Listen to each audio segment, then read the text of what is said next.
আজকে রোজের কেকটার টিউটোরিয়াল নিয়ে আসলাম আপনাদের সামনে। হসপিটালে আসার আগে এরকম কয়েকটা কেকের ভিডিও করে রেখেছিলাম যে এখানে বসে বসে আরামে এডিট করব, কিন্তু তার হলো না। এখানে জেনারেটরের মধ্যে এত শব্দ হয় যে ভয়েস ওভার করতে খুবই কষ্ট। আচ্ছা, যাই হোক, অনেকে জানতে চায় যারা নতুন কাস্টমার যে আমাদের চকলেট কেকের ভিতরটা কেমন হয়, ইনসাইড কেমন হয়। তো এই জন্য এটা করা, এটা চকলেট কেক ছিল। তো এখানে আপনারা দেখতে পারবেন আমাদের পেজে চকলেট কেকের ভিতরে কী কী দেওয়া হয়, কতটুকু পরিমাণ গানাশ দেওয়া হয়, এভরিথিং। প্লাস একটা গোল কেক কীভাবে কেটে লাভ শেপের কেক বানানো হয়, সাথে এই যে সুন্দর রোজেট ডিজাইনটা, এটাও এখানে দেখানো হবে। আমি এই কেকটার একদম ফার্স্ট টু লাস্ট পুরো ডেকোরেশনটাই রেখেছি। আসলে এভাবে করলে ভিডিওগুলো অনেক বড় হয়ে যায়। এত বড় ভিডিও এডিট করা, ভিডিও করা সবই কষ্টের কাজ, কিন্তু তাও আপনাদের দেখার জন্য করছি। আমাদের প্রত্যেকটা লেয়ারে দেখতেই পেলেন মিল্ক সিরাপ দেওয়া হলো প্রথমে, তারপর চকলেট ক্রিম। আর আমাদের চকলেট ক্রিমের মধ্যে কখনো কোকো পাউডার দিয়ে করা হয় না, আমরা ডিরেক্ট গানাশ দিয়ে চকলেট ক্রিমগুলো রেডি করি। তারপর একটা হেভি গানাশ দেওয়া হয় ক্রিমের উপরে। এভাবেই আমাদের চকলেট কেকের ভিতরটা রেডি করা হয়।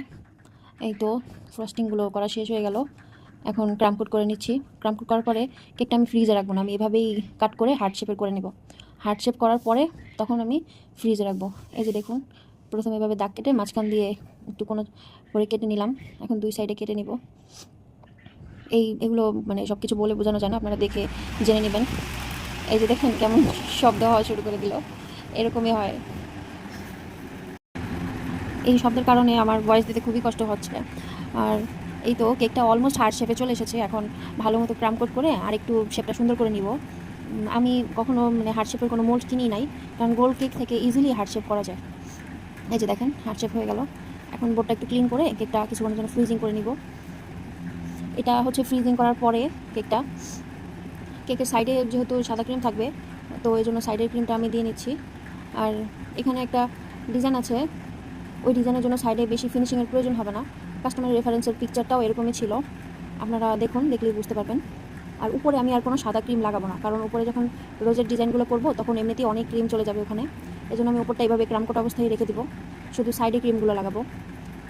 হার্ট শেপ হলেও হার্ট শেপের কেকের ফিনিশিং আনা কিন্তু ভালোই কষ্টের। হার্ট শেপ বা স্কোয়ার শেপ এই ধরনের কেকের ফিনিশিং আনতে একটু টাইম লাগে, কিন্তু এই কেকটা করতে যতক্ষণ টাইম লেগেছে, রাউন্ড কেক হলে এতক্ষণে 4-5টা করা হয়ে যেত। এটা শুধু আমার ক্ষেত্রে না, আমার মনে হয় সব বেকারদের ক্ষেত্রেই এরকম। আচ্ছা, কেকটা আমার কাছে মনে হলো জায়গা মতো নাই, তাই একটু সেট করে নিলাম। এখন আবার ওই জায়গাগুলোকে, ভিতরে কেকটা দেখা যাচ্ছে তো, ওটা ঢেকে নিচ্ছি। ঢেকে নেওয়ার পরে যে সাইডে যে ডিজাইনটা হবে ওটা দেখে নিন। শুধু প্যালেট নাইফ দিয়ে এইভাবে ট্যাপ ট্যাপ করে নিলে এই ডিজাইনটা তৈরি হয়ে যায়। মানে যারা নতুন আছেন তাদের জন্য এটা অনেক কার্যকরী। তেমন একটা ফিনিশিং দেওয়া লাগে না কেকের মধ্যে, এমনিতেই অনেক সুন্দর একটা টেক্সচার চলে আসে। এই তো আমার এই টেক্সচারটা দেওয়া শেষ, এখন বোর্ডটা আবার ক্লিন করে নিলাম। আর রোজেটের জন্য রেড কালার, 3টা শেডের রেড কালার নিয়েছি। তো ফার্স্টে একদম ডার্ক যে রেড কালারটা ওটা আমি নিয়ে নিলাম পাইপিং ব্যাগে।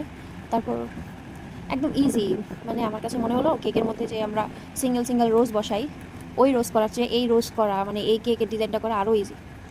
যখন অর্ডার এসেছিলো প্রথমে, ফার্স্টে ক্লায়েন্টকে ভেবেছিলাম কি না করে দিব, তারপর আবার বলি এটা এক সময় খুব ভাইরাল একটা কেক ছিল, করিনি, এখন সুযোগ এসেছে, দেখি ট্রাই করে দেখি।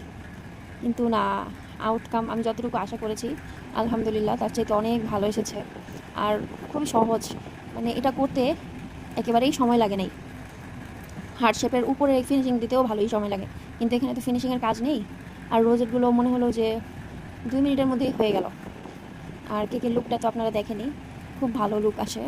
অ্যানিভার্সারির জন্য এই কেকটা মানে বেস্ট, সুন্দর একটা গোলাপের মতো কেক। তো আমার এটা হচ্ছে এই কেকটার সেকেন্ড কেক। ফার্স্ট কেকটার মধ্যে একটা মজার জিনিস হয়েছিল, আমি করতে করতে আমার ক্রিম শেষ হয়ে গেছিলো। তো ওটাও চকলেট কেক ছিল, তো চকলেট ক্রিম ছিল, তো আমি ক্লায়েন্ট আমার পরিচিত ছিল, ওনাকে বলে চকলেট ক্রিম দিয়ে সাইডে করে দিয়েছি। তারপর দেখলাম কি ওই ডিজাইনটা খুবই সুন্দর এসেছে। তো এটা তো আমার সেকেন্ড কেক, এই কাস্টমারও আমার ওই ছবিটা দেখে সেম ওইরকমই করে দিতে বললো। তো এটাও সাইডে চকলেট ক্রিম দিয়ে করলাম, কিন্তু আমি যাদের কেক দেখেছি ম্যাক্সিমামই সাইডে সাদা থাকে বা অফ হোয়াইট কালার থাকে, আমারটাই হয়তো চকলেট, মানে ভুল থেকে মিস্টেক থেকে ভালো কিছু হয়ে গেল, এই আর কি। আর এই যে ফন্ডেন্টের মধ্যে নামটা লিখে দিলাম। আর সুগার বল, এটা তো আগেও বলেছি যে সুগার বল দেওয়ার পরে যে কোনো কেকের চেহারা অন্যরকম হয়ে যায়, মানে একদম আলাদা হয়ে যায়। আর আমার এই কেকটার মধ্যে কোনোর মধ্যে একটা বো ছিল রিবনের, ওইটা এখন বানিয়ে নিচ্ছি। এটাই বউ ছিল। বউটা দেওয়ার পরে ও কেকটা অনেক সুন্দর লাগে। এই তো বউ বানানো শেষ, বউটা বসিয়ে দিলাম। এই তো কেকের লুকটা কমপ্লিট, আপনারাই দেখেন।